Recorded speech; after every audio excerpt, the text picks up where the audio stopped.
नमस्कार, जय श्री राम, जय श्री कृष्णा, बोलो शंकर भगवान की जय। दोस्तों, मेरा नाम नितिन है और मैं भारत ज्योतिर्लिंग 4 धाम 5 केदार संपूर्ण भारत साइकिल यात्रा कर रहा हूँ। आपको मेरी आवाज़ से लग रहा होगा कि मेरी हालत कैसी है। मैं 7 दिन तक हॉस्पिटल में एडमिट रहा था और चलो ये बात बाद में बताता हूँ।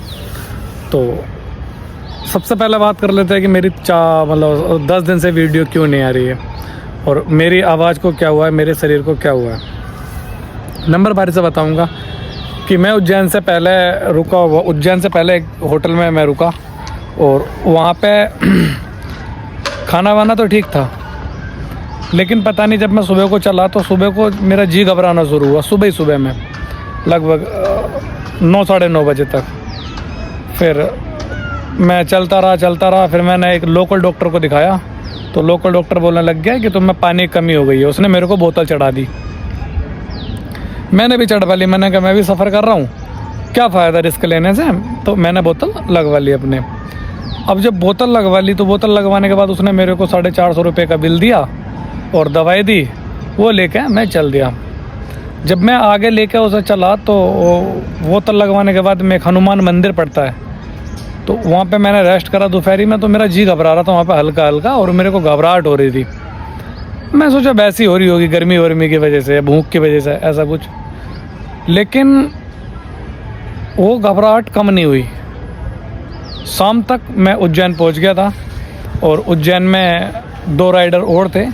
एक का नाम था लता और एक का नाम था रोहित, साइकिलिस्ट थे वो भी। उनके उज्जैन में पूरे 12 ज्योतिर्लिंग 4 धाम हो गए थे, यात्रा कंप्लीट हो गई थी। तो वो मेरा इंतज़ार कर रहे थे। मैं उनके पास पहुंचा।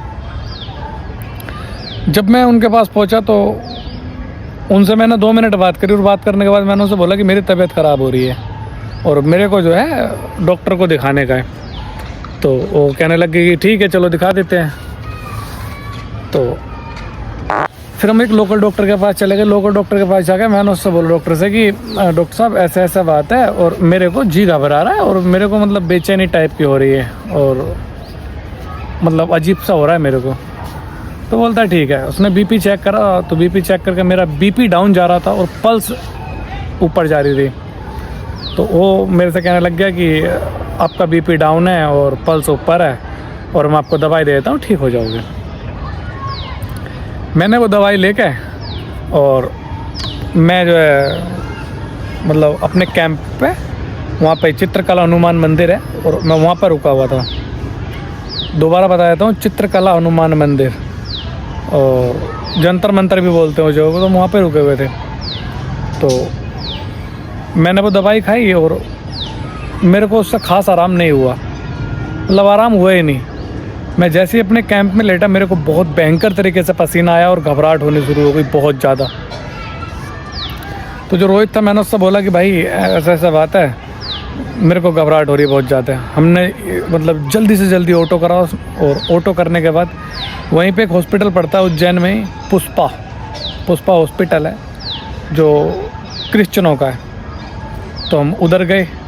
उधर जाके उन्होंने देखा तो मेरा बीपी भी नॉर्मल और पल्स रेट थोड़ा ज़्यादा हो रहा था, लेकिन वो भी नॉर्मल था, इतना ज़्यादा नहीं था। फिर हमने दवाई ली तो मैंने डॉक्टर साहब से मेरी बात हुई तो डॉक्टर साहब ने मेरे को बोला कि इसमें कोई रिस्क लेने वाली बात इतनी है नहीं, लेकिन आप स्ट्रेस ज़्यादा ले रहे हैं तो स्ट्रेस ना लें, ठीक हो जाएंगे, कोई दिक्कत नहीं है, मतलब ठीक हो जाओगे। मैंने कहा ठीक। उन्होंने मेरे को दवाई दे दी उन्होंने मेरे को नींद की गोली दे दी। 11 बजे तक आए कैंप पे और मैंने थोड़ा सा खाना खाया, 1 रोटी खाई लगभग, और मैं गोली खा के सो गया। तो रात को मेरे को नींद आई ठीक। सुबह में जैसे मेरी आँख खुली फिर वही कंडीशन, फिर मतलब उससे और ज़्यादा जी घबराने लग गया और मतलब अजीब सा होने लग गया। आंखों के सामने अंधेरी आने लग गई, पैर कांपने लग गए, हाथ पैर बहुत बुरी तरीके से कांपने लग गए, घबराहट, दिखाई नहीं दे रहा मेरे को, तो बिलर सब। तो मैंने फिर उससे बोला, मैंने कहा भाई ऐसा बात है। उस दिन थी होली। तो होली के दिन मेरे दिमाग में एक बात हो रही थी, यार हो सकता है डॉक्टर बैठे हों नहीं बैठे हों, लेकिन हम फिर भी पुष्पा हॉस्पिटल गए। पुष्पा हॉस्पिटल में गए तो पुष्पा हॉस्पिटल में जाने के बाद जो पुष्पा हॉस्पिटल के डॉक्टर थे उनका बिहेव बहुत गंदा था, बहुत गंदा। मैंने उनसे बोला कि डॉक्टर साहब ऐसा बात है, मेरे को इमरजेंसी है और इमरजेंसी में मेरे को देखना है। तो वो होने लगे कि क्या इमरजेंसी है, मतलब वो बहुत अजीब तरीके से व्यवहार मेरे साथ में कर रहे थे और चिल्ला चिल्ला के पढ़ रहे थे। तो फिर मैंने मतलब दोबारा से पेपर बनवाया, जबकि कोई भी पेपर 7 दिन तक तो मान्य होता ही है, लेकिन वो नहीं माना। तो मैंने फिर दोबारा 250 रुपये का पेपर बनवाया और पेपर बनवा के मैंने फिर दिखाया तो उसने मेरे को मतलब दवाई लिख दी और एक सिरप लिख दी। 750 रुपये उसने लिए मेडिकल वाले ने, और मेडिकल वाले ने 750 रुपये लेने के बाद मैंने बोला, मैंने कहा डॉक्टर साहब आप मेरे को ओम भगवान, मैंने कहा आप मेरे को एडमिट कर लो। तो उन्होंने बोला कि नहीं एडमिट नहीं करते हम किसी को, और तेरा इलाज कौन करेगा। मतलब वो बहुत गंदे तरीके से मेरे साथ व्यवहार कर रहा था। मेरे मन में थी वीडियो बनाने की, लेकिन मेरी कंडीशन ऐसी थी कि मैं वीडियो बना नहीं सकता था, मेरा माइंड काम नहीं कर रहा था और ओवर स्ट्रेस हो रहा था, घबरा रहा था बहुत ज़्यादा। तो उसने मेरे को मना कर दिया कि नहीं हम एडमिट नहीं करेंगे और तुम जाओ यहाँ से, दवाई ले ली ना, इसे खाओ आराम हो जाएगा। मैं फिर वहाँ से निकलने के बाद दोबारा कैंप में आया, मैंने उसकी दवाई खाई, दवाई खा के भी मेरे को कोई आराम नहीं हुआ। होली के लोग होली खेल रहे थे और 2-2:30 बज रहे थे। 2-2:30 बजे मैं बेहोश हो गया, मेरे को कोई होश नहीं, मेरे साथ क्या हो रहा है, कैसा हो रहा है या क्या प्रॉब्लम है मेरे को कुछ नहीं पता। तो जो रोहित था उसने मतलब पानी वानी मारा मुंह पे और फिर मेरे को कुछ होश सा आया। तो मैं उससे बोला, मैंने कहा भाई, तो वहाँ पे एक पुलिस वाले बहुत अच्छे भैया थे, वो बहुत अच्छे थे। तो उन्होंने बोला कि क्या हुआ है इनको, तो उन्होंने मतलब उसने रोहित ने बताया कि ऐसा इनकी बहुत ज़्यादा तबीयत ख़राब है। तो उन्होंने बोला कि तेजांकर हॉस्पिटल ले जाओ, और बढ़िया हॉस्पिटल है वो, इमीडिएट क्या नाम है उन्होंने व्यवस्था करवाई गाड़ी की और मुझे तेजांकर ले गए। तेजांकर ले जाने के बाद तेजांकर में मेरे को उन्होंने बोला कि मतलब पूछा कि क्या क्या प्रॉब्लम है, मैंने उनसे बताया, मैंने कहा ये प्रॉब्लम मेरे को। तो उन्होंने मेरे से पूछा कि कभी आपको मतलब दोबारा इससे पहले कभी ऐसा हुआ, तो मैंने उनसे मना कर दिया कि नहीं मेरे को हुआ नहीं, और सच में हुआ भी नहीं था। खैर जैसे भी हुआ उन्होंने मेरे को एडमिट कर लिया और मैं वहाँ पे 4 दिन एडमिट रहा। फिर 4 दिन एडमिट रहने के बाद मेरे को थोड़ा ठीक लगा, मैंने कहा चलो थोड़ा ठीक है। फिर वहाँ से मैं निकलने के बाद जो सबसे बड़ी बात है, मेरे पास पैसे ख़त्म हो गए थे। क्योंकि 17,000 का बिल था वहाँ का और लगभग 10,000 मैंने पे कर दिए थे, तो 7,000 रुपये कमी पड़ रही थी। तो एक मेरे भैया हैं अजय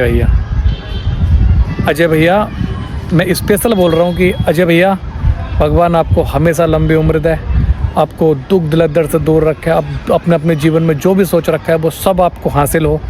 मैंने अजय भैया को फ़ोन करा, मैंने कहा भैया जी ऐसा बात। अजय भैया बोले थे कोई टेंशन बिल्कुल मत लो नितिन, जो भी प्रॉब्लम है मैं देखता हूँ, पैसे की आप बिल्कुल टेंशन मत लो, मैं डालता हूँ। अजय भैया ने मेरे को तुरंत पैसे डाले और मैंने पैसे कैश करके उनका और मैं वहाँ से निकल गया। तो अभी की जो अपडेट है, अभी की अपडेट ये है कि मैं उज्जैन में ही हूँ और मैं एक अंकल के घर पर रुका हुआ हूँ और अभी मेरी तबीयत 80% ठीक है। मतलब घबराहट कमज़ोरी बहुत ज़्यादा है, लेकिन अभी मैं इतना है कि मैं बोल सकता हूँ और बातचीत कर सकता हूँ। तो भाइयों यही थी जानकारी, ज़्यादा बोलने का मन भी नहीं कर रहा है, ये बस आपको जानकारी देनी थी, तो इसलिए मेरे को वीडियो बनानी पड़ी। तो भाई वीडियो थोड़ी सी भी अच्छी लगे या अच्छी ना भी लगे, क्योंकि मतलब बीमारी में क्या ही वीडियो अच्छी लगेगी, लेकिन मैं आप सभी से हाथ जोड़कर रिक्वेस्ट कर रहा हूँ कि प्लीज़ वीडियो को शेयर करना और चैनल पर अगर नहीं हो तो चैनल को सब्सक्राइब करना, लोगों को ज़्यादा से ज़्यादा भेजना। मुझे आपके प्यार की और आपके सपोर्ट की बहुत ज़्यादा ज़रूरत है। प्लीज़, हर हर महादेव।